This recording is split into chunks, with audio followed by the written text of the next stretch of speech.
Je m'appelle Laurent Zimny, je suis illustrateur et auteur de bande dessinée depuis peu.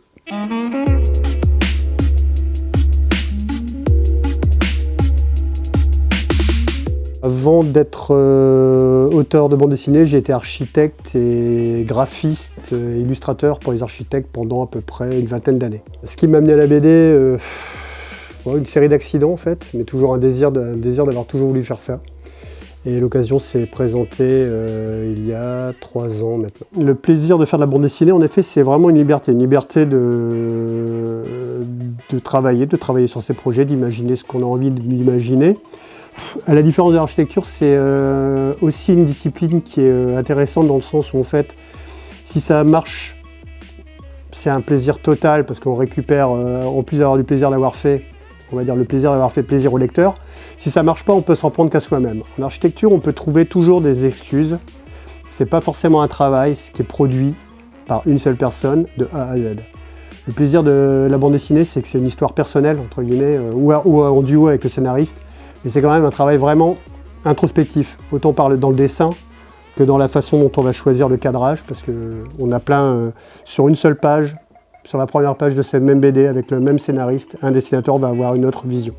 Et ça, je trouve ça super magique, en fait, d'avoir cette liberté, et qu'en fait, en plus, toutes ces visions sont bonnes, en fait. Il n'y en a pas une mauvaise, d'une certaine façon. On peut aimer, ou ne pas aimer, mais on est quand même dans quelque chose, puis surtout que, voilà, on travaille aussi pour une forme de plaisir non essentiel.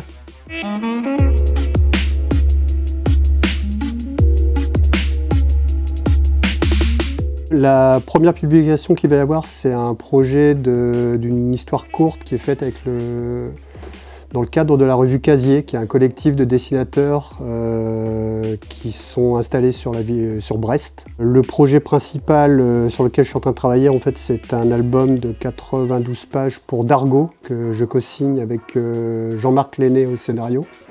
Donc c'est une histoire de science-fiction. Là, j'ai un document de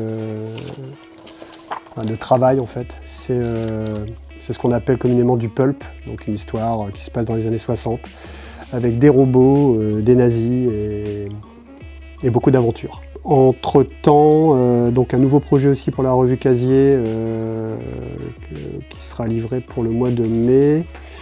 Et la petite dernière, c'est une courte histoire de 20 pages sur un vieux personnage de bande dessinée française qui s'appelle Vampus, donc avec Jean-Marc L'Officier et Jean-Marc Lenné au scénario toujours.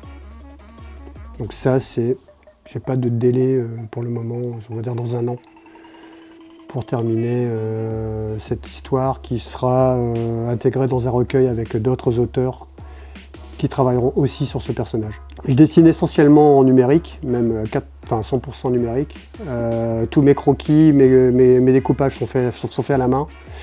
Et ensuite, je dessine tout en vectoriel. C'est du dessin vectoriel, donc je fais ça sur un iPad Pro. Et puis en utilisant aussi des outils comme la 3D, parce que voilà, c'est un outil que j'utilise depuis plus de 20 ans.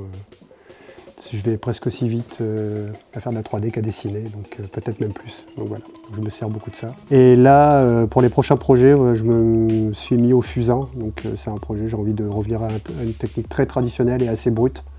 C'est ça qui me plaît. Et donc voilà, donc je suis parti sur cette technique qui est plutôt vraiment très intéressante et qui me rappelle étrangement la radicalité du vecteur. Entre le vecteur et le fusain, on n'a pas beaucoup d'effets. Ce qu'il y a de bien, c'est que ce sont vraiment 2 techniques qui sont... il n'y a pas plus radical dans le monde du numérique, à mon sens, parce que c'est pas une technique qui vient copier une technique traditionnelle. Et le fusain, c'est un vieil outil, c'est assez brut, c'est assez basique, c'est rudimentaire, ça coûte pas cher. Par contre, c'est sale, mais bon, c'est plutôt pas mal.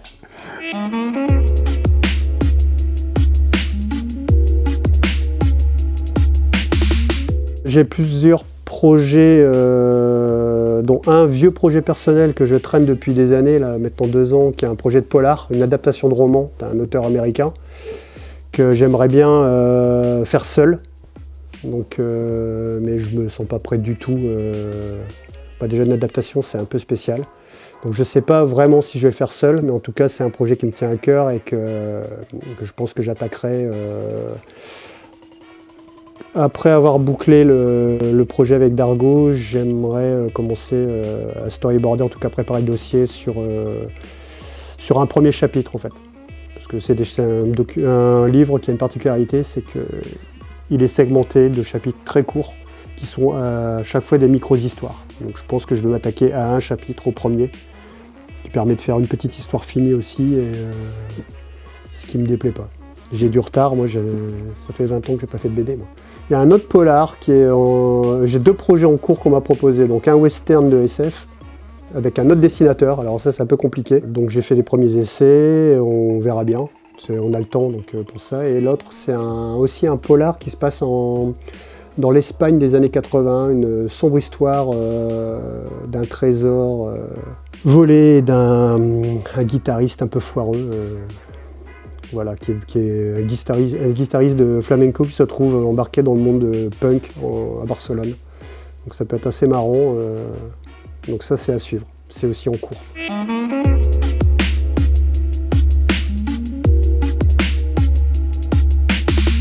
C'est l'adaptation de Parker de Richard Stark par Darwyn Cooke, donc qui a bossé beaucoup essentiellement pour DC Comics.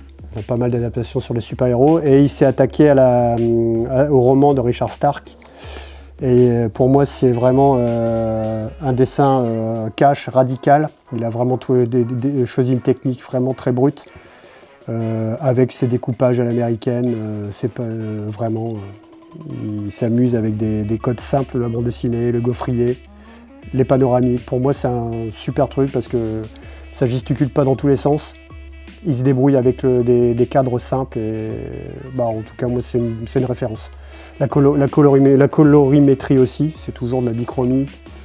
Donc c'est assez cinématographique toujours. C'est plutôt bien foutu, c'est même vachement dur à faire.